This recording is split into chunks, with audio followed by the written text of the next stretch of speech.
Hello student, आपका आज का lecture probation of offenders act 1958।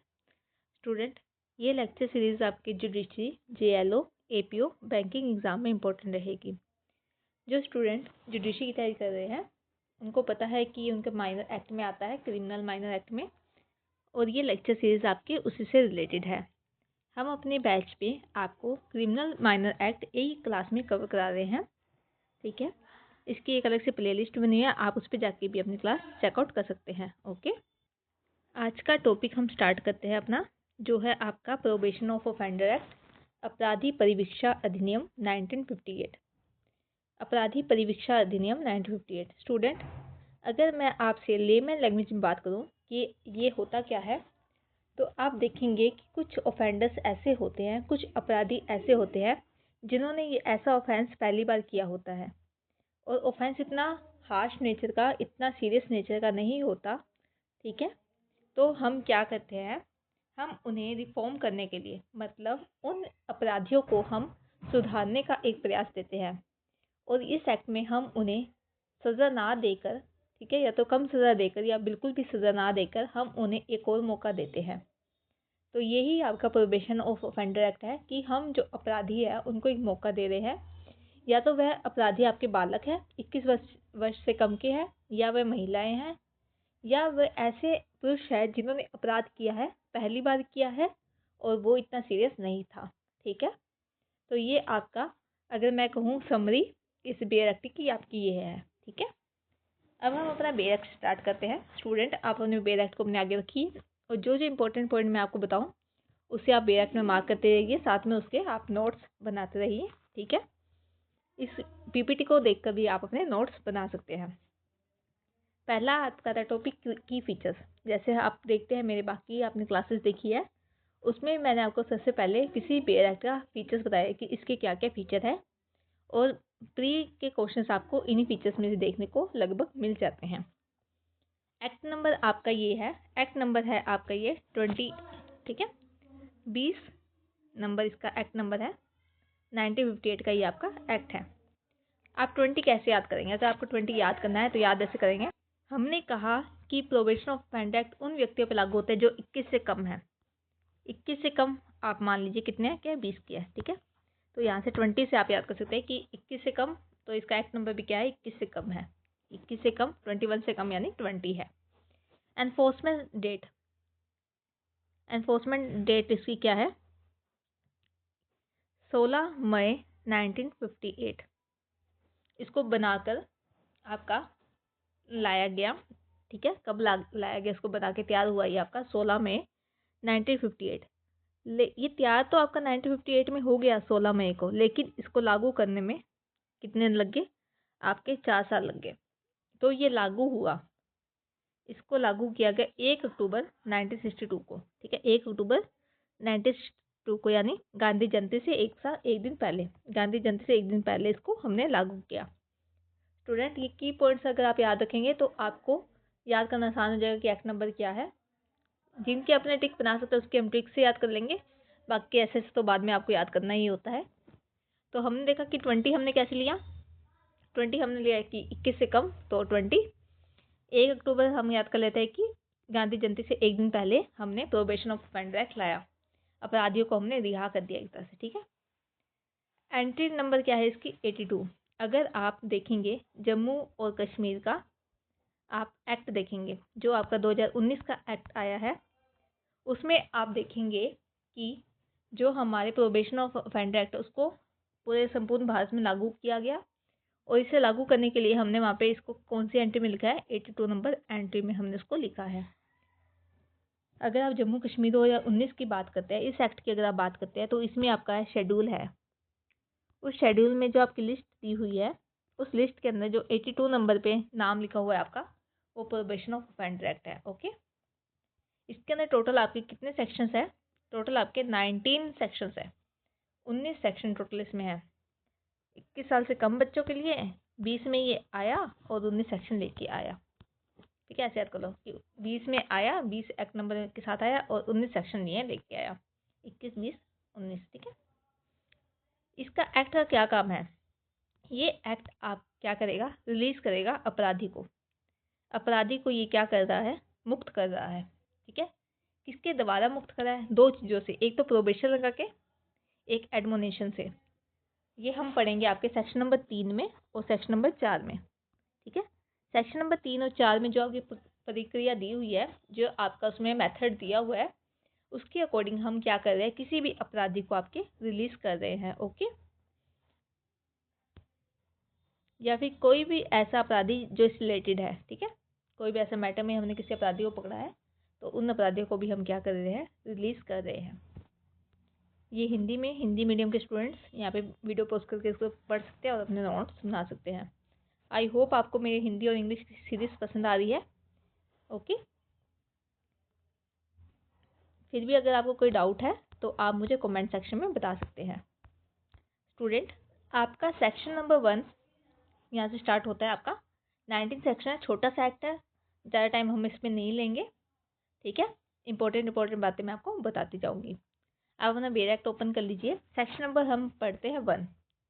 Section number 1 आपकी बात करता है, जैसे हर बेयर एक्ट बात करता है आपकी किसकी, शोर टाइटल की। क्या इसका नेम है, एक्सटेंट, कहाँ पे ये लागू होता है, कमेंसमेंट, कब ये लागू हुआ। हमने देखा इसका नाम है prohibition of offender act 1958। Extent, ये लागू होता है संपूर्ण भारत पे। ठीक है, संपूर्ण भारत पे लागू होता है।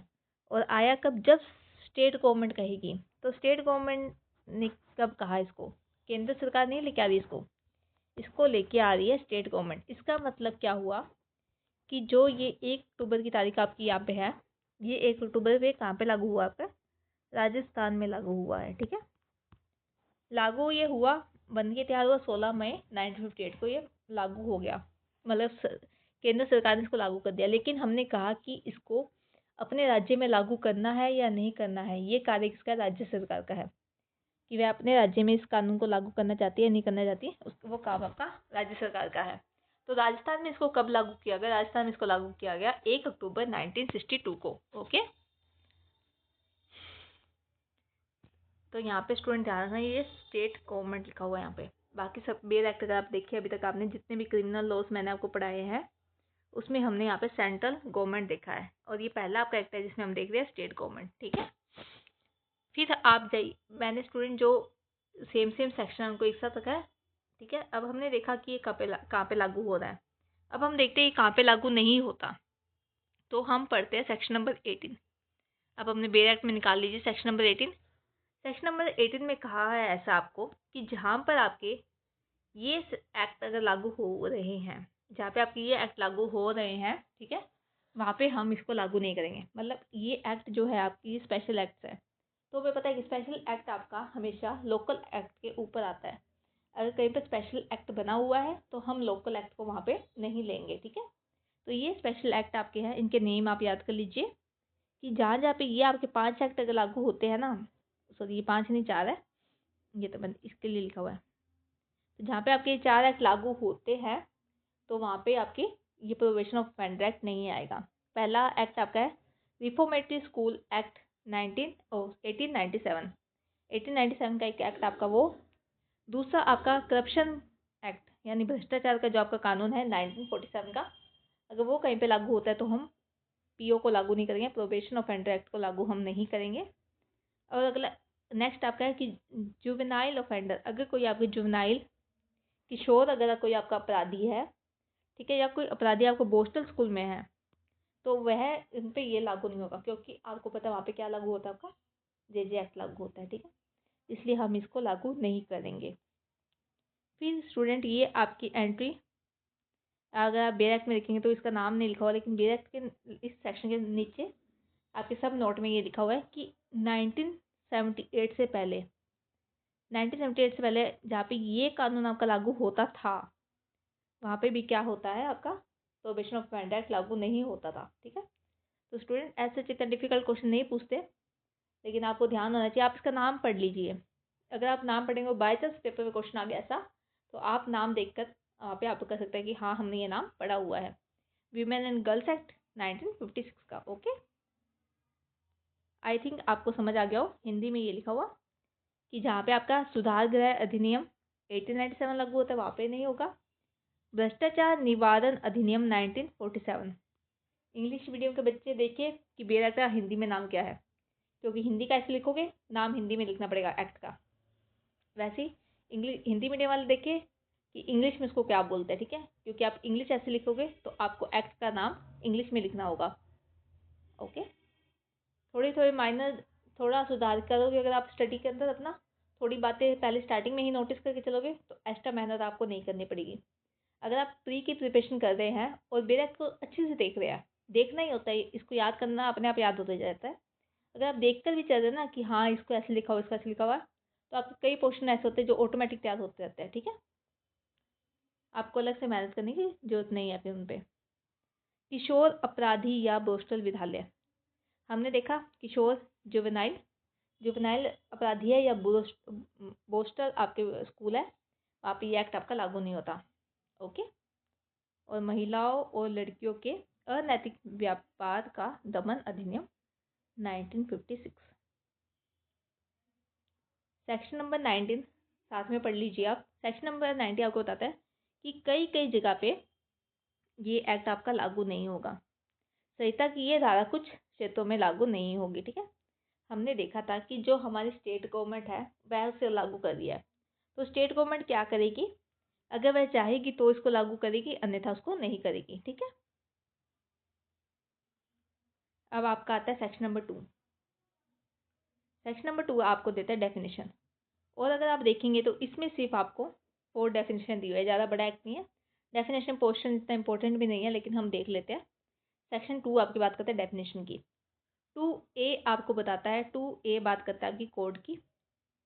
कोड यानी आपका ये संहिता, संहिता आप किसको मांगते चलोगे, संहिता अपनी होती है CRPC। अगर हम पढ़ रहे हैं आपका प्रोहिबिशन ऑफ ऑफेंडर एक्ट, तो अगर वहाँ पे कहीं पे कोड की शब्द आएगा तो आप किसको लेके चलेंगे, कोड CRPC को लेके चलेंगे। स्टूडेंट, एक क्वेश्चन यहाँ से बनता है आपका कि एक्ट और कोड में आपका क्या डिफरेंस होता है, ठीक है।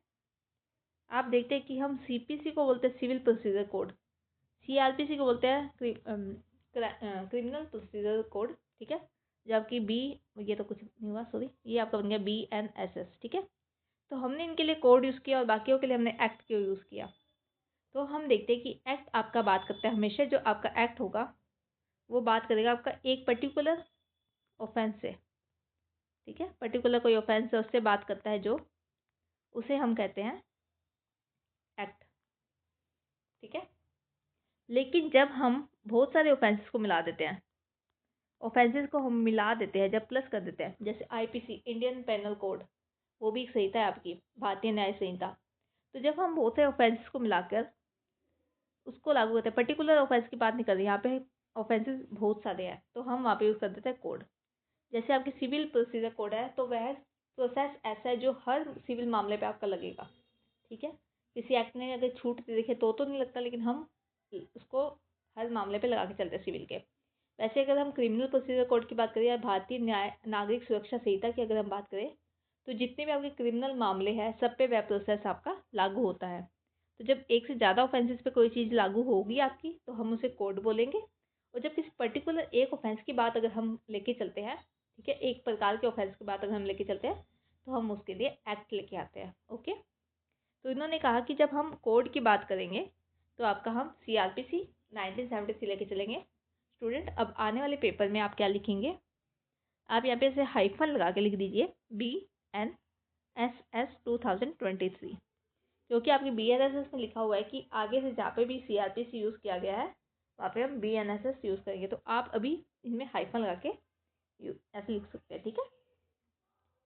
नेक्स्ट आपका आता है प्रोबेशन ऑफिसर, किसे कहते हैं हम, प्रोबेशन ऑफिसर हम कहेंगे जो आपके सेक्शन नंबर 13 के अंदर बताया हुआ है, उन पर्सन को हम क्या कहेंगे, प्रोबेशन ऑफिसर कहेंगे। उनकी हम क्या करेंगे, या तो हम उनकी अपॉइंटमेंट करेंगे या उनको रिकॉग्नाइज करेंगे। या तो उनकी अपॉइंटमेंट करके, जैसे आप देखते हैं प्रोबेशन ऑफिसर की आपकी वैकेंसी आती है, आप उनके एग्जाम देते हैं, तो हम उसके थ्रू क्या करते हैं, अपॉइंट करते हैं।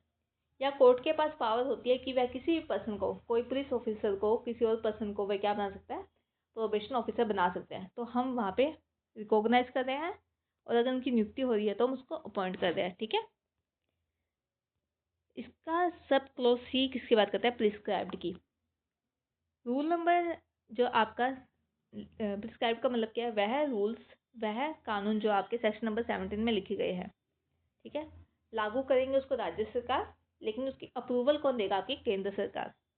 केंद्र सरकार उनको अप्रूवल देके और राज्य सरकार उन्हें क्या कराएगी, लागू करवाएगी। इन्होंने नेक्स्ट डेफिनेशन आप क्या दिया, डी, जिसमें कहा गया वर्ड एंड एक्सप्रेशन। इन्होंने कहा अगर कोई वर्ड और कोई एक्सप्रेशन, कोई डेफिनेशन या कोई वर्ड अगर ऐसा है कि जिसका आपको definition probation of offend act में नहीं दिया हुआ, तो हम उनकी डेफिनेशन कहाँ से लेके आएंगे, अपनी CRPC से लेके आएंगे, ठीक है, या BNSS से हम उसको लेके आएंगे। ओके, या तो कोई डिफिकल्टी, आगे चले। ये हिंदी में लिखा हुआ है, ठीक है। नेक्स्ट आपकी आती है पावर्स। पावर यानी आपकी शक्तियाँ। पावर्स को हम दो पार्ट में डिवाइड किया है, सेक्शन नंबर 3 और सेक्शन नंबर 4 में हम बात करेंगे पावर्स की, कि कोर्ट के पास क्या क्या पावर्स है। एक सेकेंड, सेक्शन 3 सेक्शन 4 को हमने डिवाइड किया पावर्स में। फिर कंपनसेशन वाला आपका 5 और 6। इसको आप पावर्स, अगर आपसे क्वेश्चन पूछा जाता है पावर्स क्या है प्रोहिबिशन ऑफ ऑफेंड एक्ट में, तो आप सेक्शन नंबर 5 और 6 लिख के आ सकते हैं। अगर वह स्पेशल कंपनसेशन की बात करेगा तो हम फिर सेक्शन नंबर 5 लिख के आएंगे, ठीक है। इन 4 एक्ट को हम पावर्स में भी लिख सकते हैं आपके। तो आपका टॉपिक आता है नेक्स्ट पावर्स का। हमारे पास क्या पावर है, सेक्शन नंबर 3 के अंदर हमारे पास पावर है, कोर्ट के पास पावर्स है कि वह क्या कर सकते हैं, एडमोनिशन पे छोड़ सकते हैं, मतलब क्षमा माफ़ी पे, क्षमा करके, ठीक है, क्षमा पे या फिर चेतावनी देके वह उन्हें क्या कर सकते हैं, छोड़ सकते हैं कि आज तो तुमने ये ऑफेंस कर लिया, आगे से ऐसा ऑफेंस नहीं करोगे, तो चेतावनी देके या क्षमा देके हम उन्हें माफ़ कर सकते हैं, ठीक है। इनके मेन पॉइंट्स आप देखते हुए क्या लिखा हुआ है, एनी पर्सन फाउंड गिल्टी, कोई भी व्यक्ति अगर गिल्टी पाया जाता है, कौन कौन सेक्शन में, आपके इन सेक्शन में, ये सेक्शन आपके IPC के हैं, ठीक है। वेयर एक्ट में ऐसे अभी कोई चेंज नहीं किया गया, तो आप इन सेक्शन को लिखा है और ब्रैकेट साइड में आप अपने आज के नए सेक्शन ऐड ऑन भी कर सकते हैं, ठीक है। इन्होंने कहा गया कि सेक्शन आपकी बात करता है 379 की थेफ्ट की, 380 की डिवेलिंग हाउस की, 381 थेफ्ट बाय क्लर्क की, 404 डिसऑनेस्ट मिस एप्रोप्रिएशन की, 420 चीटिंग और डिसऑनेस्टी की अगर बात करते हैं आपके सेक्शन, ठीक है। या तो ये 5 ऑफेंस आपके 5 ऑफेंस है, प्लस या फिर कोई और ऑफेंस में, जैसे IPC के तो 5 ऑफेंस ले लिया मैंने, ठीक है, प्लस IPC की ही कोई ऑफेंस या फिर किसी और एक्ट के, अदर एक्ट के कोई ऑफेंस, अगर ऐसे कोई ऑफेंस जो IPC के है या अदर एक्ट के है और उनकी सज़ा कितनी है, 2 या 2 साल से कम की है, ठीक है। Not more than 2, not more than 2 मतलब कि 2 साल तक की सज़ा है या 2 साल से कम सज़ा है, तो या फिर सिर्फ फाइन है, सज़ा या तो सिर्फ फाइन है या 2 साल से कम की है या 2 साल है, तब हम क्या करेंगे, तब हम उसको सेक्शन नंबर 3 के अंदर उनको चेतावनी देकर छोड़ देंगे, ठीक है। ऐसे कोई डिफिकल्ट नहीं है, okay. Pre point of view से आपके ये लाइन मोस्ट इंपॉर्टेंट है, अगर इस सेक्शन में मैं बात करती हूँ आपसे तो ये लाइन आपकी मोस्ट इंपॉर्टेंट है। नेक्स्ट इन्होंने कहा कि ये वाली कंडीशन, ऊपर वाली कंडीशन आपकी ऐसे कंप्लीट हुई, साथ में उस पर्सन का कोई प्रीवियस कन्विक्शन नहीं होना चाहिए। ऐसे नहीं है कि उसके पहले कोई कन्विक्शन हुआ है, कोई सज़ा लेके आया हो, नहीं, पहली बार ही उसने क्या किया हो, अपराध किया हो, कोई प्रीवियस ऑर्डर उसके खिलाफ नहीं होना चाहिए, कोई प्रीवियस ऑर्डर उसके पास नहीं होना चाहिए, ठीक है। आज से पहले उसके खिलाफ कोई भी ऑर्डर नहीं आया होना चाहिए, या तो इस सेक्शन में, सेक्शन नंबर 3 में, या सेक्शन नंबर 4 में भी। ऐसे नहीं है कि मान लो एक दो कंडीशन बनती है, या तो हमने उस पर्सन को क्या दे दिया, या तो हमने इस पर्सन को क्या दे दिया, आपकी कन्विक्शन दे दी, सज़ा दे दी, ठीक, कन्विक्शन दे दी, या फिर हमने क्या किया, पिछली बार की बात हो रही है, तो पिछली बार हमने इसको सज़ा दे दिया, पिछली बार हमने क्या किया, इस पर्सन को सेक्शन नंबर 3 के अंदर या सेक्शन नंबर 4 के अंदर छोड़ दिया, ठीक है। दो कंडीशन हो गया, तो हमने इसको छोड़ दिया था पिछली बार, या पिछली बार हमने सज़ा दे दी। ऐसा मामला नहीं होना चाहिए, पहली बार ये कोर्ट में आया होना चाहिए, ठीक है, पहली बार ऐसा चाहिए, कोई ऑफेंस करके आया होना चाहिए, तभी हम उस पर सेक्शन नंबर 3 आपका लागू करेंगे। हम देखेंगे कि क्या आपके केस का सर्कमस्टांस था, क्या ऐसी परिस्थितियाँ थी कि इसको पर्सन को ऐसा काम करना पड़ा, ऑफेंस का नेचर क्या था, क्या उसने सीरियस ऑफेंस किया, पैटी ऑफेंस किया, या फिर उसने आपका हीनियस ऑफेंस किया है। ओके, पैटी, सीरियस या हीनियस ऑफेंस, कौन सा उसने ऑफेंस किया है वो हम देखेंगे। नेचर ऑफ द ऑफेंस हम देखेंगे। नेक्स्ट आप कहते हैं करेक्टर ऑफ द ऑफेंडर, हम देखेंगे कि ऑफेंडर जो है, जो अपराधी है, उसका चरित्र कैसा है, उसका करेक्टर कैसा है। ठीक है, तो हमने देखा कुछ अपराधों को चेतावनी देकर, कुछ अपराधियों को चेतावनी देकर क्या किया जा रहा है, आपका रिहा किया जा रहा है। ठीक है, ऐसे पर्सन को हमने इन 5 में तो छूट देनी है। अगर उसने पहली बार लिया तो इन 5 ऑफेंस में हम उसे छूट देंगे। साथ में अगर उसने 2 या 2 से कम का कोई काम किया या जुर्माना उसके ऊपर लगा है, 2 सिद्धि नहीं हुई, ठीक है, तो हम क्या करेंगे, उसको छोड़ देंगे। क्या देख के, अपराध की प्रकृति देख के और अपराधी का चरित्र देख के। ठीक है, ये 2 चीजें देख के हम उस अपराधी को छोड़ देंगे। नेक्स्ट आपकी बात आती है सेक्शन नंबर 4 की। सेक्शन नंबर 4 आपके पर्टिकुलर बात करता है प्रोबेशन ऑर्डर की। ठीक है, अब हम इसे छोड़ रहे हैं प्रोबेशन पे, परिवीक्षा पे, परिवीक्षा थी, परिवीक्षा पे। ठीक है, हम उसे छोड़ रहे हैं परिवीक्षा पे। परिवीक्षा हमने क्यों दी है उसको, क्योंकि उसका क्या था, गुड कंडक्ट था। उसका ऐसा कोई इंटेंशन नहीं था, गलती से उससे कोई ऑफेंस हो गया, ठीक है, या वो ऐसा करना नहीं चाहता था, किसी बहकावे में आके या कुछ ऐसा करके उसने क्या कर दिया, ऐसा कार्य कर दिया, तो अब हम उसे परिवीक्षा पे छोड़ रहे हैं, एक मौका और दे रहे हैं। पहली कंडीशन आपकी, ये कंडीशन लिखी हुई है student, not punishable with death और एलआई। अगर उसकी सज़ा ऐसी है जिसका आपको ऑफेंस की सज़ा डेथ या एलआई नहीं है, मतलब आपकी आईपीसी जो सज़ा देती है उसमें उस ऑफेंस की सज़ा डेथ या एलआई नहीं है, लाइफ इम्प्रिजमेंट, उम्र कैद या फिर मृत्यु दंड उसकी सज़ा नहीं है, ऐसे अगर उसने अपराध किए हैं तो ऐसे हमने क्या देखा, हमने देखा कि क्या नेचर था केस का, क्या उसकी परिस्थिति रही केस की, उस केस की क्या परिस्थिति थी, उसको देखकर ऑफेंस का नेचर क्या था, किस प्रकार का वह आपका ऑफेंस था, और जो ऑफेंडर था उसका क्या चरित्र था। वही सेम बात जो हमने ऊपर देखी, वही बात हमने यहाँ देखी। ठीक है, अब हम क्या करेंगे, अब हम इस पर्सन को रिलीज करेंगे, छोड़ेंगे। डिस्चार्ज की बात नहीं की आपकी, डिस्चार्ज तो जाता है हमने मामला ही दफ़ा दफ़ा कर दिया, नहीं, हमने मामला उस पर चलाया हुआ है लेकिन हम उसको छोड़ दिया। ठीक है, आगे की प्रक्रिया उस पर नहीं की, उसको कहा कि हाँ ये अपराधी है, हम इसे छोड़ रहे हैं, रिलीज कर रहे हैं। डिस्चार्ज की बात नहीं हुई है। जब आप BNSS पढ़ेंगे तब आप समझेंगे कि डिस्चार्ज क्या होता है, रिलीज क्या होता है। हम उसे डिस्चार्ज नहीं करें, मामला उस पर है, अपराधी उसे माना है, अपराधी मानकर हम उसे छोड़ रहे हैं, तो हम उसे रिलीज कर रहे हैं, रिहा कर रहे हैं। ठीक है, हमने उसे भरवाया, क्या भरवाया, आपका बॉन्ड भरवाया, कि आप एक बॉन्ड भर के जाए, बॉन्ड पे साइन करके जाए। आप चाहे तो आप किसी श्योरिटी को लेके आए, चाहे विदाउट श्योरिटी लेके आए। मतलब श्योरिटी मतलब होता है आपका, जैसे मान लीजिए मुझे कोर्ट ने रिलीज किया, ठीक है, मुझे कोर्ट ने कहा कि हम आपको परिवीक्षा पे छोड़ते हैं, तो आप क्या कराए, आप साइन कराए, बॉन्ड पे आप साइन कराए। ठीक है, अगर आप नहीं आते तो कोई और व्यक्ति आपके, मतलब आपकी गारंटी लेके, सर अगर ये नहीं आएंगे ना तो हम इसको लेके आएंगे, ठीक है, अगर ये नहीं आएंगे तो हम इसको लेके आएंगे, तो हमें आप क्या दीजिए, श्योरिटी दीजिए। एक आप कहते हैं सिक्योरिटी, एक आपके होते हैं सिक्योरिटी, और एक आप कहते हैं श्योरिटी, श्योरिटी। ठीक है, सिक्योरिटी आपकी बात करते हैं मनी में, पैसे देके, कि अगर कोर्ट मुझे कहेगा कि हम आपको रिलीज कर रहे हैं, छोड़ रहे हैं, और आप भरो सिक्योरिटी, तो मुझे कोर्ट में क्या कराने पड़ेंगे, पैसे जमा कराने पड़ेंगे। ठीक है, मैं वहाँ पे दूंगी रुपीज़, कोई बंदा मेरी गारंटी नहीं लेगा, मैं पैसे जमा कराऊंगी कोर्ट में और मुझे बेल मिल जाएगी।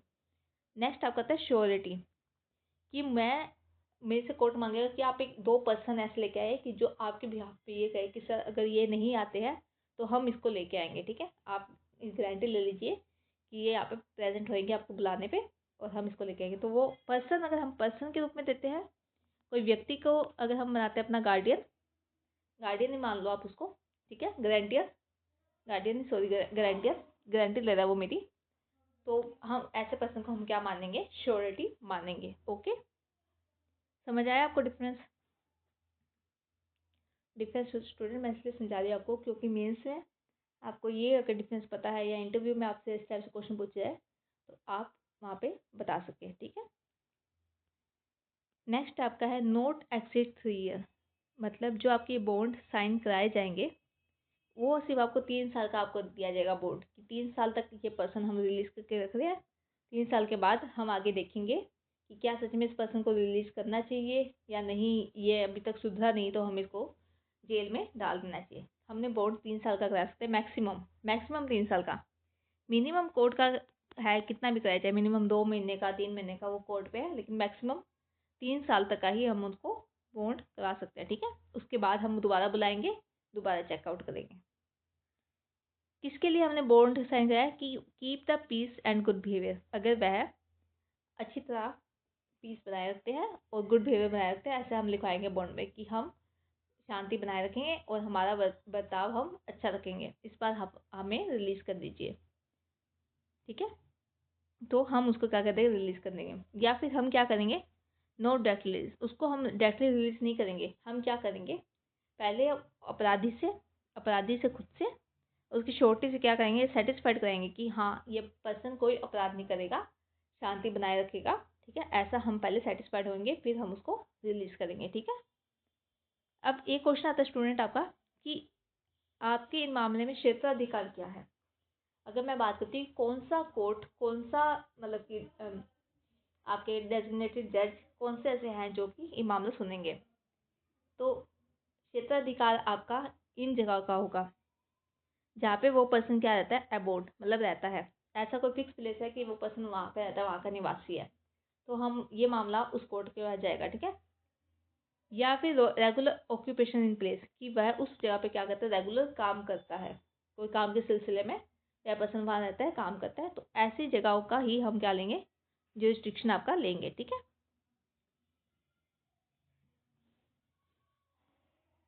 आई होप आपको इतना समझ आया है।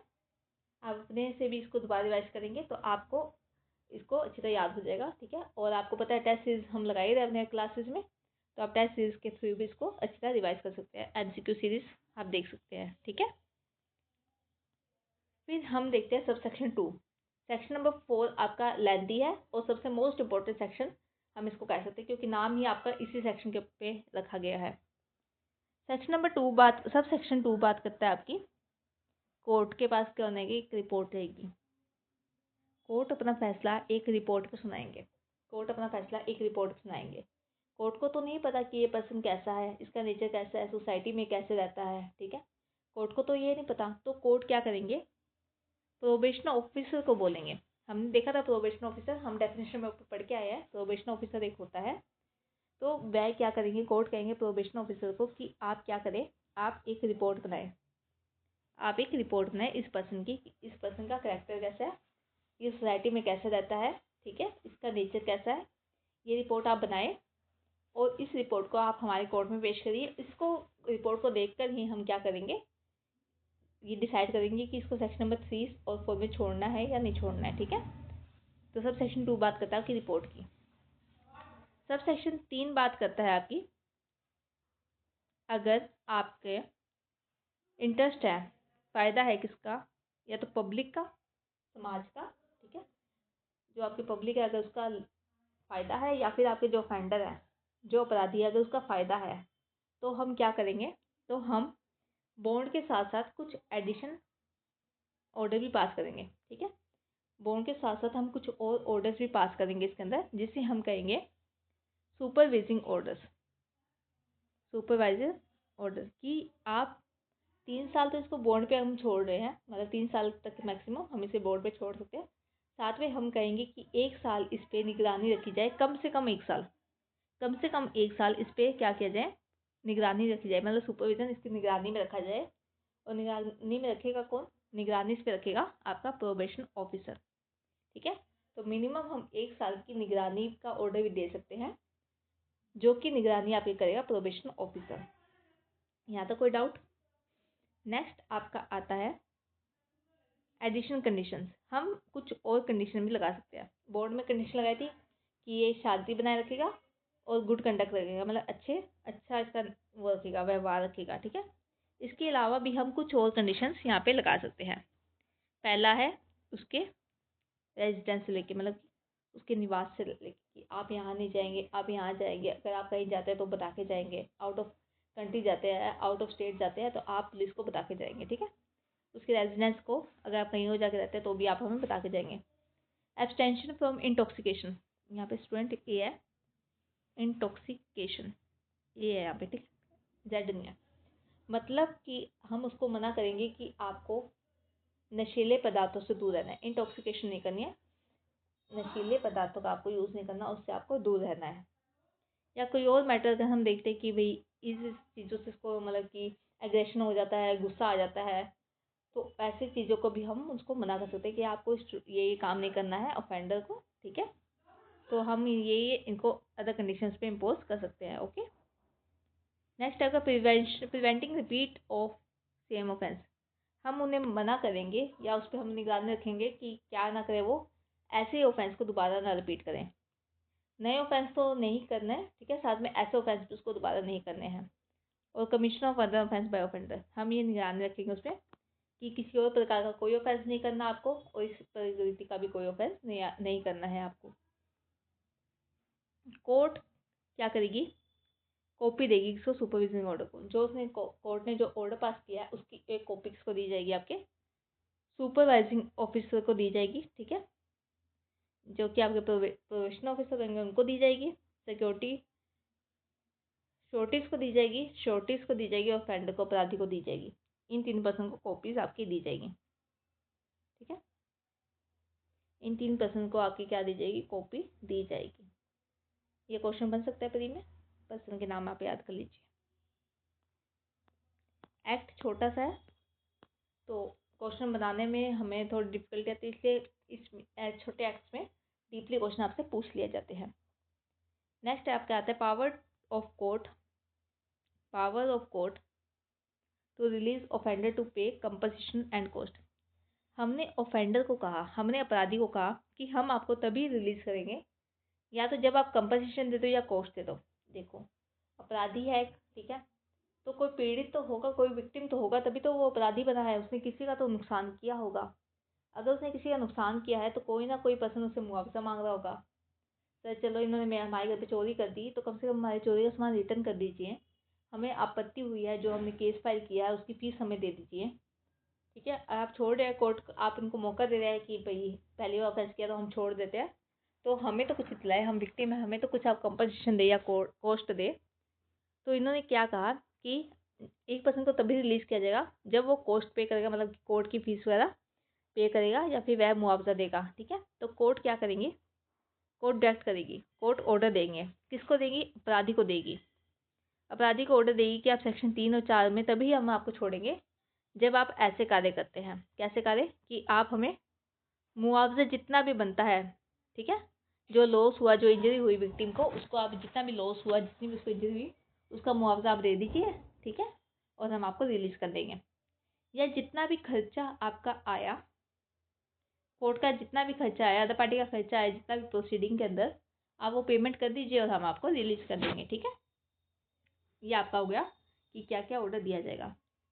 और स्टूडेंट ऐसे जो इनसे कॉस्ट फाइन किया उसको हम क्या मानेंगे, हम ऐसे मानेंगे कि हमने उस पर क्या लगाया, फाइन लगाया है, फाइन लगाया है।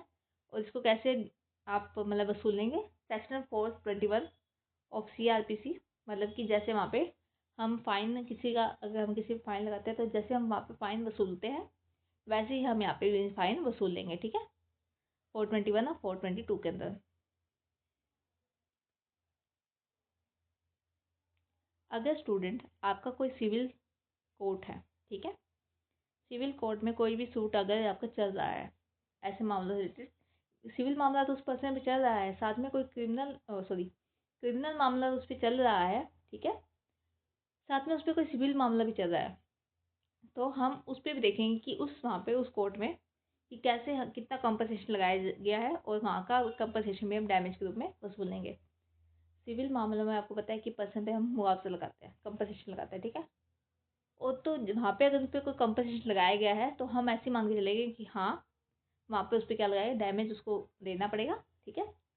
तो सिविल मामले में अगर कोई कंपनसेशन हम लगा रहे हैं तो हम उसे डैमेज की तरह ही वसूल लेंगे। ओके, ये स्टूडेंट आपका सेक्शन नंबर 5 था, जो आपकी बात करता है मुआवजा की बात करेगा या लागत वो देगा, तभी हम उसको क्या करेंगे, रिलीज करेंगे। स्टूडेंट ये एक्ट आपका इतना डिफिकल्ट नहीं है, इजी एक्ट है, एक बार समझ लीजिए आराम से इसको, ताकि आपको आगे इसको दोबारा समझना ना पड़े, हमेशा इसको रिवाइज करें आराम से।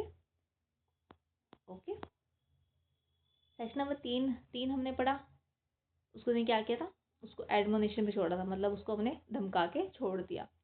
4 में हमने प्रोबेशन पे छोड़ा, परिवीक्षा पे छोड़ा, उससे बॉन्ड साइन कराया 3 साल का, ठीक है, 3 साल मैक्सिमम, और साथ में 1 साल का अगर हम चाहे तो उस पर सुपरवाइजिंग रख सकते हैं, उस पर निगरानी रख सकते हैं। प्रोबेशन पे छोड़ा। 5 में हमने उसको कहा कि हम तभी छोड़ेंगे तुझे 3 में और 4 में जब तू हमारा मुआवजा दे देगा, ठीक है, मुआवजा दे देगा, एक जो कॉस्ट है वो दे देगा। सेक्शन नंबर 6 बात कर रहा है restriction on imprisonment of offender under 21 years of age. अगर कोई व्यक्ति आपका ऐसा है जो 21 साल से कम का है, 21 साल से कम का है, अंडर लिखा हुआ है, ठीक, 21 साल से कम का कोई भी आपका मतलब कि बालक ही बोलेंगे ऐसा पर्सन है, तो हम उसको क्या करेंगे, हम उसे छोड़ देंगे। हम उसे छोड़ देंगे इसमें सेक्शन नंबर 3 में या 4 में। ये इसके ऊपर कंपल्सरी है, कंपल्सरी कि कोर्ट को छोड़ना ही है, लेकिन कब छोड़ना जरूरी नहीं, वो कंपल्सरी नहीं। देखो ये तो मैंडेटरी प्रोविजन है कि आपको छोड़ना ही छोड़ना है, कंपल्सरी आप पे। लेकिन अगर वह ऑफेंस ऐसा है जिसकी पनिशमेंट आपकी लाइफ इम्प्रिजमेंट की है, या तो वो पनिशमेंट उसकी LI की है या डेथ की है, ऐसा कोई ऑफेंस कराया है जिसकी पनिशमेंट आपकी LI की है या डेथ की है, इन मामलों को छोड़ के अगर कोई और उसने अपराध किया है, ठीक है, तो हमें कंपल्सरी है कि हमें उसे छोड़ना ही पड़ेगा। कंपल्सरी है कि हमें ऐसे पर्सन को छोड़ना ही पड़ेगा, ठीक है। फिर वही सेम बात आप क्या देखेंगे, आप देखेंगे कि केस का सर्कमस्टांस क्या थी, ठीक है, किस परिस्थितियों में ये हुआ, केस हुआ, ऑफेंस का नेचर क्या है, किस प्रकार का अपराधी है वो, ठीक है, अपराध हुआ है, और उसको सेक्शन नंबर 3 और 4 का हम छोड़ सकते हैं या नहीं छोड़ सकते, वो कंडीशन हम देख के उसको पर्सन को छोड़ देंगे। Court pass any imprisonment shall record it. अगर कोर्ट ने फिर भी 21 साल के जो आपके बालक कह दो या फिर आपका जो पर्सन कह दो, 21 साल से कम का अगर कोई पर्सन है, अगर फिर भी उसको सज़ा दी, ठीक है, कंपल्सरी है कि उसको छोड़ना ही है, लेकिन अगर उन्होंने कोई सज़ा दे दी फिर भी, तो उन्हें लिखना पड़ेगा रीज़न में कि हमने ऐसा क्यों किया, हमने इसको छोड़ा क्यों नहीं, हमने ऐसा क्यों किया, ठीक है। The court can call report of probation officer. Court क्या मंगाएगी, रिपोर्ट मंगाएगी, किससे मंगाएगी रिपोर्ट, आपकी प्रोबेशन ऑफिसर से, कि प्रोबेशन ऑफिसर आप पता लगाए कि ये बालक जो है, ये जो 21 साल से कम का पर्सन है, इसका क्या मतलब फैमिली बैकग्राउंड क्या है, इसकी हेल्थ प्रॉब्लम है या नहीं है, हेल्थ इश्यूज को है या नहीं है, किस कंडीशन में उन्होंने ऑफेंस किया, ये सब आपकी रिपोर्ट में देखी जाएंगे, ठीक है। Character and physical and mental, उसकी रिपोर्ट्स देखी जाएगी, मतलब कि चरित्र कैसा उसका, उसकी फिजिकली कोई दिक्कत है, ठीक है, फिजिकली या मेंटली उसको कोई दिक्कत है जिसके करके उसने ऐसा ऑफेंस किया, या उसके आसपास का सराउंडिंग्स, उसका वातावरण ऐसा है, ठीक है, फैमिली बैकग्राउंड ऐसा है, या फिर फैमिली में डिस्टर्बेंस ज़्यादा है जिसके करके ये ऑफेंस हुआ है। तो ये सारी कंडीशंस हम देखेंगे ऑफेंडर की, उसके अकॉर्डिंग हम फिर यहाँ पे उसको सज़ा देंगे या उसको रिलीज़ करेंगे। आई होप इतना डिफिकल्ट नहीं है, मैं बार बार ये बात रिपीट कर रही हूँ आपको, आराम से समझिए, ईजी है ये, ठीक है। क्रिमिनल लॉज वैसे भी आपके इतने डिफिकल्ट नहीं है, ओके। सेक्शन नंबर 7 आपकी बात करता है report of probation officer to be confidential. जो आपकी रिपोर्ट होगी, क्या होगी आपकी रिपोर्ट, परीक्षा रिपोर्ट होगी, वो गोपनीय होगी। गोपनीय इन द सेंस उसे हम ओपन कोर्ट में नहीं बताएंगे कि इस रिपोर्ट में क्या क्या लिखा हुआ है, ठीक है, उसको छुपा के रखेंगे, क्योंकि बच्चे पर बुरा प्रभाव पड़ेगा, जो पर्सन है उस पर बुरा प्रभाव पड़ेगा कि अगर हम उसकी फैमिली बैकग्राउंड की बात करें, उसकी मेंटल हेल्थ की बात करें, फिजिकल हेल्थ की बात करें, तो कहीं ना कहीं सोसाइटी में ऐसा होगा कि नहीं ये पर्सन का, फिर उसके अकॉर्डिंग उसको ट्रीट करने लग जाएंगे। इसलिए हम ऐसी रिपोर्टों को क्या करेंगे, कॉन्फिडेंशियल छुपा के रखेंगे। रिपोर्ट आपने देखा कब दी थी, हमने दी थी रिपोर्ट सेक्शन 4(2) में, जब हमने बात की थी प्रोबेशन ऑर्डर की। प्रोबेशन ऑर्डर परीक्षा के हमने ऑर्डर की बात की थी, तब हमने सेक्शन नंबर 4 पढ़ा था। उसका जब हमने सब सेक्शन 2 देखा, तब हमने देखा कि हमने वहाँ पे रिपोर्ट दी है। स्टूडेंट अपने बेयर एक्ट में जाके भी देख सकते हैं दोबारा, ठीक है। और अभी जब हमने बात की सेक्शन 6 की, जहाँ पे हम बात करें 21 ईयर्स से कम के पर्सन की, तब हम वहाँ पे रिपोर्ट की मंगवाते हैं सेक्शन 6(2) में। यहाँ पे दोनों का सब सेक्शन 2 है, तो आपको ये याद करने में आसानी होगी, ठीक है। कोर्ट क्या करेगा, कम्युनिकेट सब्सटेंस, वो बताएगा ऑफेंडर को कि ऐसे ऐसे आपके मतलब रिपोर्ट में ये बातें लिखी हुई है, और अगर आपको कोई बात पे डाउट है तो आप एविडेंस दे के उसको मतलब कि चैलेंज कर सकते हैं। ठीक है, अपॉर्चुनिटी देगा कि जो पर्सन है वो एविडेंस भी दे सकता है। ओके, कोई डिफिकल्ट नहीं, आगे पढ़ते हैं। सेक्शन नंबर 8 बात करते हैं variation of condition of probation. हमने प्रोबेशन का ऑर्डर पास किया, अब कोर्ट चाहती है कि इसमें कोई चेंज किया जाए। कोर्ट कब चेंज करेगी, या तो प्रोबेशन ऑफिसर कहेगा तब वो चेंज करेगी, या फिर जो अपराधी है वो कहेगा कि सर अब मतलब मैं सही हो गया तो आप मतलब कि थोड़ी सी कम कर दीजिए, मुझे कहीं आने जाने दीजिए, ऐसे करके कुछ भी जो आता है। दो पर्सन कहते हैं, एक तो जो प्रोबेशन ऑफिसर है वो कहता है, ठीक है, प्रोबेशन ऑफिसर कहता है, ठीक है। किसके अंदर कहेगा, जो ऑर्डर नंबर सेक्शन नंबर 4 में जो हमने ऑर्डर दिया था, परीक्षा का हमने ऑर्डर दिया था, उसके अंदर वो कहेगा कि आप कुछ चेंजेस कीजिए। किस लिए चेंज करा रहा है वो, या तो ऑफेंडर के लिए चेंज करा रहा है, अपराधी के लिए चेंज करा रहा है, या फिर वो चेंज करा रहा है पब्लिक के लिए कि नहीं सर ये ऑफेंडर तो मान ही नहीं रहा है, आपने इसको मतलब कि छोड़ दिया, रिलीज कर दिया, तो फिर भी वैसा है, लड़ाई झगड़े करता है, कुछ भी करता है। तो पब्लिक के लिए वो क्या है, थोड़ा सा सोसाइटी में उसका रहना थोड़ा दिक्कत वाली बात है, इसलिए क्या कर सकते हैं, हम चेंज करा सकते हैं। ठीक है, तो आपके ऑफेंडर हो गया और पब्लिक हो गया। ठीक है, necessary to vary condition of any bond. अगर उन्हें लगता है कि हाँ ये सही है कि हमें बॉन्ड में कुछ चेंजेस लाने चाहिए, वेरी मतलब चेंज, कोई कंडीशन में ऐसे चेंज लानी चाहिए, तो हम क्या कर सकते हैं, चेंज कर सकते हैं। चेंज में हम क्या करेंगे, हम या तो टाइम बढ़ा देंगे या घटा देंगे। अगर पर्सन सही से रह रहा है तो हमें इससे टाइम घटा देंगे कि भाई चलो ठीक है, नहीं सॉरी, अगर पर्सन सही नहीं रह रहा है तो हम टाइम घटा देंगे बॉन्ड का कि नहीं उसको तो अब आप कोर्ट में जेल में बेचो, अब आप उसको, वो नहीं रह रहा बात। या फिर सही से रह रहा है, लग रहा है कि हाँ ये पर्सन ठीक है, बाहर इसका नेचर सही हो गया, काम लग गया अपना, जो भी ठीक है, तो हम उसको टाइम को बढ़ा देंगे, उसको रिलीज का टाइम हम बढ़ा देंगे।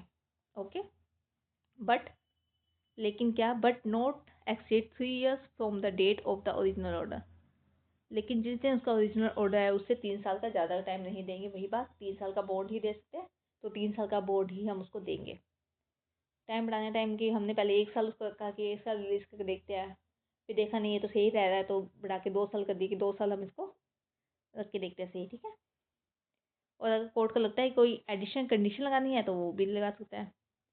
अब आपके पास स्टूडेंट एक केस आता है कि अगर आपके जो श्योरिटी है, जिनको आपने श्योरिटी रखा था कि भाई सर अगर ये नहीं आए तो हम आ जाएगा, हम इसको ले आएंगे, अगर वो मना कर रहे हैं, वो कोर्ट के पास गए, उन्होंने एप्लीकेशन लगाई कि सर हम इस बंदे की जिम्मेदारी नहीं ले सकते, हम इस पर्सन की जिम्मेदारी नहीं ले सकते, तो अब क्या हुआ, श्योरिटी आपके क्या हो गई, रिफ्यूज़ हो गए, मना कर गए श्योरिटीज आपके। तो क्या करेगा, कोर्ट कहेगा ऑफेंडर को, कोर्ट कहेगा अपराधी को कि आप नया बॉन्ड लेके आओ, नए पर्सन लेके आओ, नया बॉन्ड लेके आओ, उसे साइन कराओ, क्योंकि आपके पहले वाले ऑफेंड जो श्योरिटीज थे वो तो क्या हो गए, मुकर गए हैं। ठीक है, अगर ऑफेंडर नए आपके बॉन्ड, नए श्योरिटी लाने में विफल रह जाता है, वो बॉन्ड साइन कराने में अगर उसको मतलब सक्सेस नहीं मिलती, तो हम क्या करेंगे, ऐसे ऑफेंडर को सज़ा दे देंगे।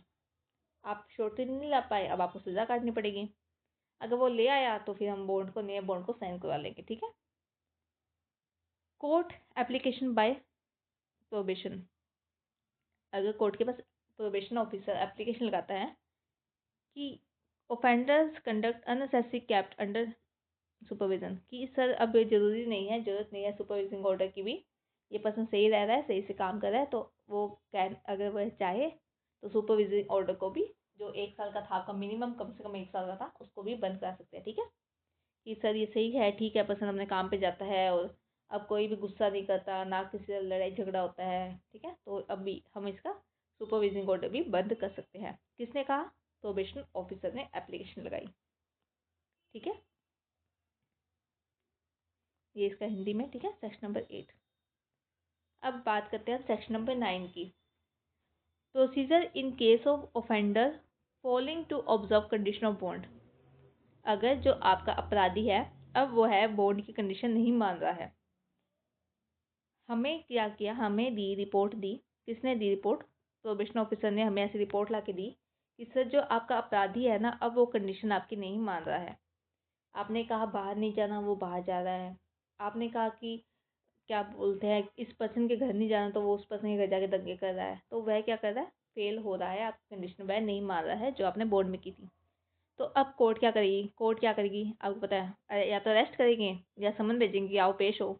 उसको खुद को पेश करने को बोलेंगे, आपकी श्योरिटीज को लेके आओ साथ में।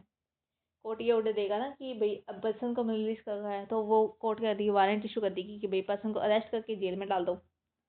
या फिर कोर्ट कहेगी कि उसको कोर्ट में पेश करने के लिए बोलेगी कि आप आओ, समन भेजेगी कि आप कोर्ट में आओ, साथ में अपने श्योरिटीज को भी लेके आओ। ठीक है, तो दो प्रकार के वो कोर्ट क्या दे सकती है, ऑर्डर दे सकती है, अगर वह कंडीशन नहीं मान रहा है तो। Court either remand him to custody until case is concluded. Court ये भी कह सकते हैं कि इसको आप कस्टडी में रखें जब तक कि केस बंद नहीं हो जाता, कंक्लूड हम नहीं कर देते, तब तक आप क्या करें, इसको कस्टडी में रख ले। ठीक है, ग्रांट हिम बेल, या फिर कोर्ट क्या कर सकती है, उसे बेल ग्रांट कर सकती है विदाउट श्योरिटी। कोर्ट ये ऑर्डर दे सकती है। ठीक है, कोर्ट आफ्टर हियरिंग, कोर्ट सुनवाई के बाद क्या करेगी, sentence him for original offence.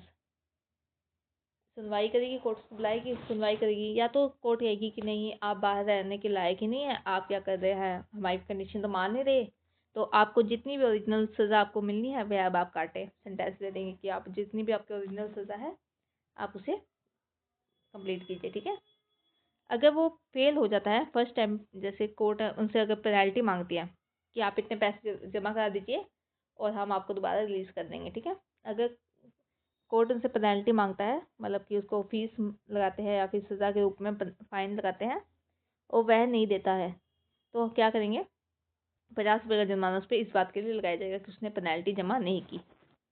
और अगर फिर दोबारा वो करता है, फिर उसको क्या कर देंगे, ओरिजिनल ऑफेंस के लिए भेज देंगे। ठीक है, पेनल्टी कितने रुपए की लगेगी, 50 रुपये की पेनल्टी हम उस पर लगाएंगे कि वह क्या कर रहा है, विफल हो रहा है, ऐसी कंडीशंस नहीं मान रहा है। सेक्शन नंबर 10 आपकी बात करता है प्रोविजन एज टू श्योरिटीज, कि स्टूडेंट जब आप सीआरपीसी पढ़ते हैं, आप बीएनएसएस पढ़ते हैं, तो वहाँ पे आप देखते हैं कि श्योरिटीज पे हम कुछ ना कोई वहाँ पे सेक्शन अप्लाई करते हैं। ठीक है, जमानतदारों पर हम कोई ना कोई सेक्शन अप्लाई करते हैं, तो वही सेक्शन हम यहाँ पे अप्लाई कर देंगे। ऐसा चीज़ का इतना इम्पोर्टेंट नहीं है, आप सीआरपीसी में पढ़ते हैं, बीएनएसएस में पढ़ते हैं, तो वही सेक्शन यहाँ पे हम इस पर अप्लाई कर देंगे। ओके, सेक्शन नंबर 12 स्टूडेंट आपका इम्पोर्टेंट है। ठीक है, इससे आपका क्वेश्चन आता है कि सेक्शन नंबर 12 कहता है कि अगर कोई ऐसा व्यक्ति है जिसे हमने रिलीज़ किया, छोड़ा है, किस पे, सेक्शन नंबर 3 पे या सेक्शन नंबर 4 पे। ठीक है, तो वह डिसक्वालिफिकेशन नहीं होगा उसका। डिसक्वालिफिकेशन से आप क्या समझते हैं, जैसे स्टूडेंट हम भरते हैं गवर्नमेंट वैकेंसीज, हम गवर्नमेंट एग्ज़ाम्स के लिए वैकेंसी में भरते हैं। ठीक है, अप्लाई करते हैं, तो वहाँ पे वो हमसे पूछता है कि क्या आप पर कोई एफआईआर दर्ज है। ठीक है, क्या कोई मामला आप पे दर्ज है, ऐसे वो हमसे क्वेश्चन पूछते हैं। तो स्टूडेंट अगर हम जो पर्सन है, अगर उसको रिलीज़ कर दिया गया है सेक्शन नंबर 3 में या सेक्शन नंबर 4 में, तो ऐसा मान के चलेंगे कि उस पर कभी भी कोई ऑफेंस हुआ ही नहीं था, उस पर कभी भी कोई उसने ऑफेंस नहीं किया, या कभी ना कभी उस पर कोई भी ट्रायल लगाया नहीं है। ठीक है, वो इन कंडीशन से क्या है, फ्री है। तो जब स्टूडेंट ऐसे व्यक्ति जब गवर्नमेंट वैकेंसी अप्लाई करेंगे, तो वो उस पर क्रॉस कर कहेंगे कि हमारे पे कभी कोई ट्रायल नहीं चला है या फिर हम पे कोई भी मामला दर्ज नहीं है, तो वो वहाँ पे क्रॉस कर कहेंगे कि नहीं है। ठीक है, वैसे उनका मामला दर्ज हुआ, उन्हें सेक्शन नंबर 3 और 4 के अंदर छोड़ दिया गया, फिर भी वह क्या करेंगे, डिसक्वालीफाई नहीं होंगे। ठीक है, आई थिंक आपको समझ आ गया कि डिसक्वालिफिकेशन क्या होता है, कि इन पर्सन को ऐसा माना जाएगा कि इन पे कभी भी कोई भी अपराध दर्ज नहीं हुआ है, कोई भी इन पे एफआईआर नहीं हुई है, ऐसा मान के चलेंगे। ठीक है, लेकिन इन्होंने क्या कहा, एक कंडीशन आपको लगा के दी प्रोवाइजो में, कि एक पर्सन है, ठीक है, जैसे मैं हूँ, मुझे इन्होंने कोर्ट ने रिलीज़ किया सेक्शन नंबर 4 के अंदर, मुझे से बॉन्ड कराया और मुझे 4 के अंदर रिलीज़ कर दिया। रिलीज़ करने के बाद मैंने कोई और ऑफेंस कर दिया। ठीक है, मैंने कोई और ऑफेंस किया और मुझे फिर उन्होंने सज़ा दी। ठीक है, मुझे क्या दी, सज़ा दी कोर्ट ने। पहले मुझे सेक्शन नंबर 4 में रिलीज़ कर दिया था मेरे से बॉन्ड साइन करवा के, फिर मुझे उन्होंने फिर से सज़ा दी, तो अब मैं क्या हूँ, अब मैं डिसक्वालीफाइड हो गई। अब अगर मैं ऐसी कोई वैकेंसी भरूंगी या कुछ भी करूंगी, तो मैं ये कहूँगी हाँ मेरे पे मामला दर्ज हुआ था और मैंने ऑफेंस किया था। ठीक है, तो इन मामलों में अगर मैं दोबारा कोई ऑफेंस करती हूँ और मुझे सेक्शन नंबर 4 में पहले छोड़ा गया था, तो अब मैं डिसक्वालीफाइड हो जाऊंगी। ओके, मैंने वैकेंसी का एग्जाम्पल लिया, बाकी भी कई ऐसे होते हैं, जैसे आपका डिपार्टमेंट जिसमें अगर आपका एक अपराधी है तो आप वहाँ पे अप्लाई नहीं कर सकते। ठीक है, सेक्शन नंबर 16 बात करता है आपका protection of action taken in good faith, कि स्टूडेंट अगर क्या हुआ आपके राज्य सरकार, स्टेट गवर्नमेंट, राज्य सरकार या आपके प्रोबेशन ऑफिसर, आपके जो ये प्रोबेशन ऑफिसर है, परिवीक्षा अधिकारी जो आपके हैं, या कोई और पर्सन है जो कि इस एक्ट में हमने बात की है, अगर वो कोई कार्य आपके गुड फेथ में कर रहे हैं, ठीक है, उनकी मंशा सही है, वह अपनी ड्यूटी करते हुए कोई कार्य कर रहे हैं और उस कार्य को करते समय गलती से उनसे कोई मतलब कि कुछ काम हो गया, कोई एक्शन हो गया है, वह कर रहे थे गुड फेथ में, उनकी नीयत सही थी, वो उनका कोई गलत इंटेंशन नहीं था, फिर भी उनसे कोई ऐसा एक्ट हो गया, तो अब हम क्या करेंगे, उनके खिलाफ कोई भी हम सूट नहीं लेके जाएंगे, मतलब सिविल मामला नहीं लेके जाएंगे, ना उनके खिलाफ कोई क्रिमिनल मामला चलेगा। ठीक है, इन पर्सन को हमने छूट दी है कि कोई ड्यूटी करते समय अगर आपसे कोई भी एक्ट हो गया है तो आपको, अगर आपने गुड फेथ में वो एक्ट किया है तो क्या करेंगे, हम उसको रिलीज कर देंगे, हम उनको छोड़ देंगे। ठीक है, एग्जाम्पल अगर हम लेके चलते हैं कि जैसे मैं क्या थी, मैं प्रोटेक्शन ऑफिसर थी, मुझे बोला कि ए पर्सन पे आप निगरानी रखिए कि ये कहाँ जाता है कहाँ नहीं जाता है। ठीक है, तो मुझ ए पर्सन को मना किया कि आप हमारा स्टेट राज्य छोड़ के नहीं जाएंगे, और वह क्या हुआ, एक दिन वह गया बाहर, तो मुझे किसी ने इन्फॉर्मेशन दी कि सर वह तो अब राजस्थान यानी हमारा राज्य छोड़ के चला गया है, राजस्थान से वह बाहर चले गए हैं, ऐसे हमें इन्फॉर्मेशन मिली। तो मैंने तो मेरी ड्यूटी के अकॉर्डिंग ये बात कोर्ट में बता दी, लेकिन वो पर्सन गया नहीं था। ठीक है, वो राजस्थान से बाहर नहीं गया था, वो किसी और ज़िले में चला गया था। ठीक है, तो ऐसा करके अगर मैंने भी प्रोबेशन ऑफिसर होके मैंने गलती से कोई कार्य कर दिया, किया मैंने गुड फेथ में, मंशा मेरी गलत नहीं थी, इंटेंशन में गलत नहीं थी, तो ऐसे मामलों में क्या होगा, ऐसे मामलों में हम पे सिविल सूट नहीं फाइल होगा, ना फिर हमारे पे क्रिमिनल प्रोसीडिंग की जाएगी। ओके, सेक्शन नंबर 11 आपकी बात करता है, सेक्शन नंबर 11, 13, फिर आपका आएगा 14। ओके स्टूडेंट, अब आपका छोटा सा बस 4 सेक्शन और रहते हैं, तो आपके 20 मिनट में मैं क्लास वाइंड अप कर लूँगी, ज़्यादा आगे टाइम नहीं लगेगा। सेक्शन नंबर 11 आपका थोड़ा इंपॉर्टेंट है, क्योंकि ये बात कर रहा है आपकी अपील की, कि अगर इन मामलों की अपील रिवीजन, ठीक है, कैसे की जाएगी, इन मामलों की आप अपील कैसे करेंगे और पुनरीक्षण कैसे करेंगे।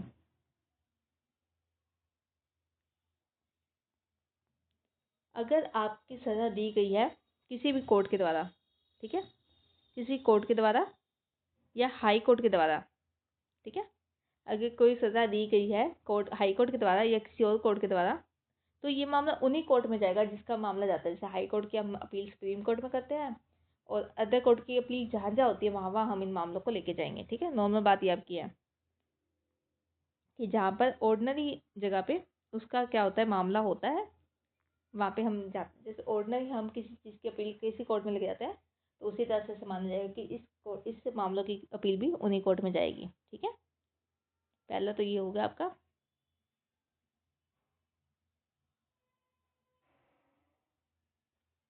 और सेक्शन नंबर 3, सब सेक्शन 3 इसका कहते हैं, एनी पर्सन अंडर सेक्शन और वो 21 ईयर से कम का है, ठीक है, और वो मना कर रहा है कोई भी कोर्ट कि हम उसको सेक्शन नंबर 3 और 4 में नहीं छोड़ेंगे, हम उसको तो देंगे इम्प्रीजमेंट, और ऐसे मामलों के खिलाफ कोई भी अपील नहीं जा सकती, मतलब ऐसे अगर ऐसा कोई केस है जिसके खिलाफ अपील नहीं जा सकती, तो हम क्या करेंगे, जिस कोर्ट में ओरिजिनली अपील जाती है उसी कोर्ट में जाके अपील देंगे। ठीक है, या तो वो खुद से बुला लेंगे मामले को, जैसे रिवीजन का मामला खुद से बुला लें कि आपने क्यों नहीं इसमें क्यों सज़ा दी, वो तो 21 साल से कम का था फिर भी आपने क्यों सज़ा दी, तो कोर्ट या तो खुद से मंगवा सकता है, या एप्लीकेशन पे जिस पर्सन को अब हमने कन्विक्ट कर लिया है, हमने जिसको बंदी बना लिया है, या तो वो पर्सन या प्रोबेशन ऑफिसर क्या करेंगे, एप्लीकेशन लगाएंगे। देखो, या तो कोर्ट खुद से मामला बुला लेगी कि 21 साल से कम का व्यक्ति था फिर भी आपने क्यों सज़ा दी, या तो कोर्ट खुद से ही मामला अपने पास बुला लेगी, अपीलेंट कोर्ट आपकी, या फिर हम एप्लीकेशन लगाएंगे अपील कोर्ट में कि सर ऐसी ऐसी बात है फिर भी इन्होंने हमें कन्विक्ट कर लिया, हमें मतलब कि कन्विक्शन दे दिया, या फिर जो प्रोबेशन ऑफिसर है वैसा मामला एप्लीकेशन लगा सकते हैं। ठीक है, ऐसे मामलों का क्या किया जाएगा, रिकॉर्ड की एग्जामिन होगा और ऑर्डर पास कर दिया जाएगा। नॉर्मल बात अगर कही जाए तो अपील कहाँ जाएगी, जहाँ पे कि हमारा अपीलेट कोर्ट है वहीं पे हमारी अपील जाएगी। सेम बात यहाँ लिखी हुई है। ओके, कोर्ट क्या कर सकते हैं, मामले को सेट असाइड भी कर सकती है, सेंटेंस देते समय, ठीक है।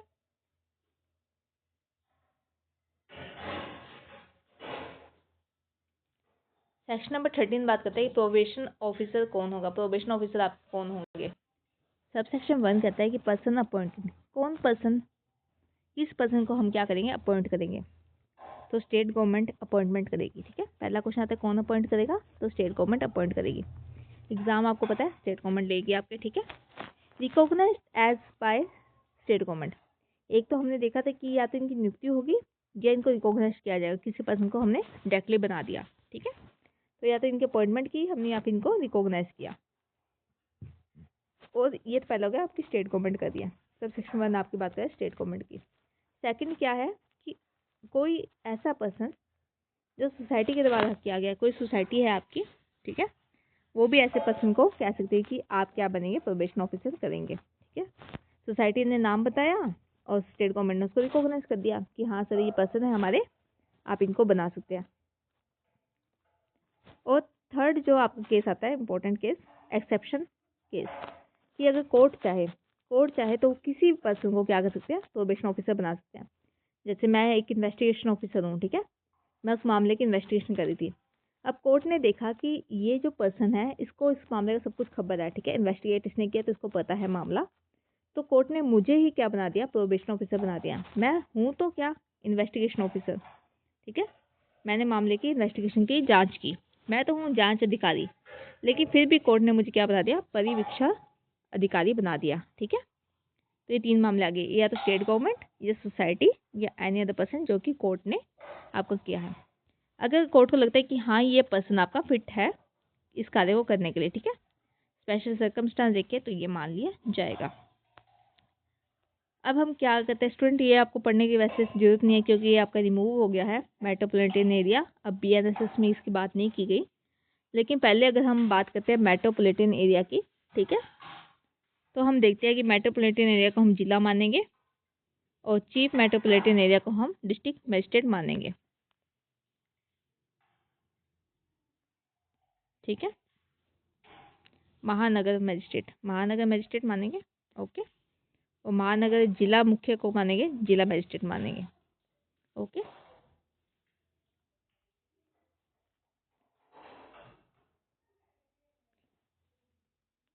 और ये मामले कौन से कोर्ट में जाएंगे, जहाँ पे आपका ऑफेंडर रहता है, जहाँ पे आपका ऑफेंडर रहता है ऐसे मामले उस कोर्ट में जाएंगे।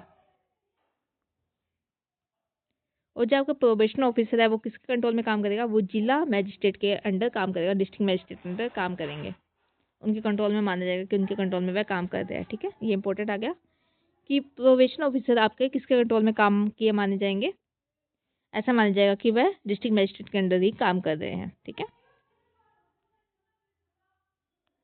सेक्शन नंबर 14 कुछ नहीं है स्टूडेंट, इसकी ड्यूटीज बताता है प्रोबेशन ऑफिसर की क्या क्या ड्यूटीज है, प्रोबेशन ऑफिसर की आपकी क्या क्या ड्यूटीज है ये बताएगा आपको सेक्शन नंबर 14। ड्यूटी हम क्या देखेंगे कि अगर वो सुपरवाइज कर रहा है, अगर हमने उसको कहा कि आप निगरानी रखें तो उनको निगरानी रखनी पड़ेगी, वो रिपोर्ट बना के देगा, वो ऑफेंडर को एडवाइस करेगा, वो अपराधी को एडवाइस करेगा कि यहाँ जाना है यहाँ नहीं जाना है, आपको इस काम करने के लिए मना किया है, ठीक है। पेमेंट और कंपनसेशन अगर कहीं पे भरना है तो वो बताएगा कि आप यहाँ पे पेमेंट भरनी है, आपको यहाँ पे कंपनसेशन देना है, तो वो सब उसको करेगा, ठीक है। वही ड्यूटी जो हम ऊपर पढ़ के आए वही उसकी ड्यूटीज होगी। नेक्स्ट आप कहता है कि प्रोबेशन ऑफिसर सेक्शन नंबर 15 में आपका पब्लिक सर्वेंट माना जाएगा। अगर आप आईपीसी की बात करते हैं, आईपीसी में आप देखते हैं सेक्शन नंबर 21 1860 का, या फिर आप बात करते हैं बीएनएस की सेक्शन 228 की, अगर हम बात करते हैं 228 की अगर हम बात करते हैं तो हम देखते हैं वहाँ पे पब्लिक सर्वेंट की आपको डेफिनेशन दी हुई है। तो ऐसा कहा गया कि जो भी पर्सन आपके प्रोबेशन ऑफिसर की तरह काम कर रहे हैं, ठीक है, वह सारे पर्सन आपके क्या हो गए, पब्लिक सर्वेंट हो गए, ठीक है, ओके। फिर आपका आता है student section number 17। Section number 17 आपकी बात करता है पावर टू मेक रूल्स, कानून बनाने का आपके पावर किसके पास है। तो हमने देखा ये कानून आपका क्या है, स्टेट गवर्नमेंट का है, ठीक है। तो स्टेट गवर्नमेंट इस पर क्या बनाएगी, कानून बनाएगी, वो बताएगी कि कैसे अपॉइंटमेंट की जाए, कौन सी एरिया को क्या कंडीशनल सर्विस रखी जाएगी, कौन सी एरिया की रखी जाएगी, ठीक है। ये सारे काम आपके क्या है, रूल्स बनाने की पावर है स्टेट गवर्नमेंट की। ठीक है, नियम बनाने की पावर यही है। परीक्षा अधिकारी का क्या कर्तव्य होगा, रिपोर्ट कैसे प्रस्तुत करना है उनको, ठीक है, व्यय का भुगतान कैसे, सब्सिडी अगर कोई है तो कैसे दिया जाएगा, ये सब उनका। ओके स्टूडेंट, ये आपका आज का प्रोबेशन ऑफ ऑफेंडर एक्ट का था, ठीक है। अब स्टूडेंट कई इसके अंदर केसेस आएंगे आपके, ठीक है। प्री पॉइंट ऑफ व्यू से ये केसेस इतने इंपॉर्टेंट नहीं है, मेंस के लिए आप याद कर लीजिए इन केसेस को, कि अगर मेंस में आपको आंसर लिखना है और उन्होंने स्पेसिफिक आपसे कोई केस पूछ लिया है तो आप एक केस लिख के आ सकते हैं। पहला केस आपका था Lekhram versus state of Punjab 1965 का केस। इन्होंने कहा कि जो आपके ऑफेंस है सीरियस नेचर के, जो गंभीर नेचर के आपके ऑफेंस है, उसमें हम आपको सेक्शन नंबर 3 अप्लाई नहीं करेंगे। उस पर सिर्फ धमका कर या फिर धमकी दे के आपको मतलब सेक्शन नंबर 3 आप पे अप्लाई नहीं होगा, ठीक है। या फिर कोई ऐसा केस है जो किसके खिलाफ है, या तो वो समाज के खिलाफ है, सोशल इकोनॉमिक नेचर का है, ठीक है, समाज के खिलाफ है, महिला के खिलाफ है, बच्चे के खिलाफ है, या फूड में अगर आप कोई अल्ट्रेशन कर रहे हैं, जैसे आप देखते हैं कि खाने में कोई मिलावट कर रहे हैं, इन मामलों में हम क्या नहीं देंगे, सेक्शन नंबर 3 आप पे लागू नहीं होगा, आपको छोड़ा नहीं जाएगा। ओके, फिर आपके पास केस आता है श्रीमती देव की वर्सेस स्टेट ऑफ हरियाणा का केस आपका आता है 1979 का। इसमें कहा गया कि अगर आप पे सेक्सुअल हरासमेंट का मामला है तो सेक्शन 4 में आपको छोड़ा नहीं जाएगा, ठीक है, नॉर्मल बात है, समझ जाएंगे आप। नेक्स्ट आपका था Phool Singh versus state of Haryana. Phool Singh versus state of Haryana 1979 का फिर मामला आया आपका, जिसमें कहा गया कि 22 ईयर का एक एक्यूज था, ठीक है, 20 ईयर्स का एक आपका आरोपी था, जिसने क्या किया था रेप केस में, जिसको ऑफेंस था जिसका, ठीक है। इन्होंने कहा कि सेक्शन नंबर 4 अप्लाई नहीं होगा उन मामलों में जहाँ पे कि ऑफेंस किससे रिलेटेड है, सेक्सुअल इंटेंट से रिलेटेड है। सेक्सुअल इंटेंट से अगर कोई रिलेटेड आपका ऑफेंस है, अपराध ऐसा कोई है, तो आपको सेक्शन नंबर 4 में नहीं छोड़ा जाएगा, क्योंकि सीरियस नेचर का ऑफेंस है, आपको पता है, तो हम वहाँ पे सेक्शन नंबर 4 अप्लाई नहीं करते। अगला सोमपुरी वर्सेस दिल्ली का केस आपका था, या फिर रतन अरोड़ा केस, ये दो अलग अलग केस है। इन दोनों में केस में एक ही बात की गई, अगर आप एंटी करप्शन का आपके मतलब भ्रष्टाचार का आप पे चार्ज लगता है तो आपको सेक्शन नंबर 4 में छोड़ा नहीं जाएगा, ठीक है, तो आपको सेक्शन नंबर 4 में छोड़ा नहीं जाएगा अगर भ्रष्टाचार का मामला आप पर लगाया जाता है तो। ओके, ये स्टूडेंट यही सारे केस यहाँ पे हिंदी में लिखे हुए। नेक्स्ट केस आपका आता है Sunil Kumar versus state of Haryana, या फिर दलवीर सिंह, सुनील कुमार केस या फिर दलवीर सिंह केस आपका जो है हरियाणा का। इन दोनों मामले में कहा गया कि रैश ड्राइविंग सेक्शन 4 में नहीं आती है। रैश ड्राइविंग मतलब कि जैसे आप सड़कों पे देखते हैं एक्सीडेंट हो जाते हैं, ठीक है, लोग छोटे उम्र के बच्चे वगैरह गाड़ी चलाते हैं और एक्सीडेंट कर देते हैं, कोई भी आप मामला देखेंगे ड्राइविंग का, ठीक है, एक्सीडेंट का मामला, उसमें आपको सेक्शन नंबर 4 में छोड़ा नहीं जाएगा। लास्ट केस स्टूडेंट, आपने सब इस केस के बारे में सुना होगा, Sanjay Dutt versus state of Maharashtra 2013 का केस। संजय दत्त आप जानते हैं कौन है, Sanjay Dutt versus state of Maharashtra 2013 का केस ये है। इसमें क्या हुआ था, इसमें आरोप लगा था टाडा आर्म्स एक्ट पे, जो टेररिस्ट का आपका जो एक्ट है, ठीक है, जो आपका आतंकवाद से रिलेटेड का एक्ट है 1993 का, उसके अंदर इसमें क्या हुआ, सज़ा दी गई, ठीक है। तो उसमें कहा गया कि जो सेक्शन नंबर 4 का आपका है, सेक्शन नंबर 4 का जो आपका प्रोहिबिशन ऑफेंड एक्ट का है, वो इस पर अप्लाई नहीं होगा। तो हमने देखा कि जो सीरियस नेचर के ऑफेंस है आपके, ठीक है, किन किन से रिलेटेड, सोशल और इकोनॉमिक, समाज से रिलेटेड, वीमेन से रिलेटेड, चाइल्ड से रिलेटेड, या फूड अल्ट्रेशन या एंटी करप्शन हमने देखा था भ्रष्टाचार वाला, तो इन मामलों पे आपका सेक्शन नंबर 4 अप्लाई नहीं होता है। ओके, ये student thank you so much, आज का लेक्चर आपका आई होप आपको समझ आया हुआ। आज के लेक्चर में हमने प्रोहिबिशन ऑफ ऑफेंडर एक्ट एक ही लेक्चर में हमने कवर किया है, और ऐसे स्टूडेंट अगर आपको क्रिमिनल लॉज बाकी पढ़ने हैं तो आप मेरे चैनल पे जाके प्ले लिस्ट देख सकते हैं, प्ले लिस्ट आपकी वहाँ पे बनाई हुई है, ठीक है। हमने कॉन्स्टिट्यूशन और BNS भी स्टार्ट किया हुआ है, तो आप वो लेक्चर सीरीज भी देख सकते हैं। थैंक यू स्टूडेंट्स आज के लेक्चर के लिए। इसकी PPT मैं आपको डिस्क्रिप्शन में दे दूँगी, ठीक है, ताकि आप उसे देख के अपने नोट्स बना लें। Thank you so much.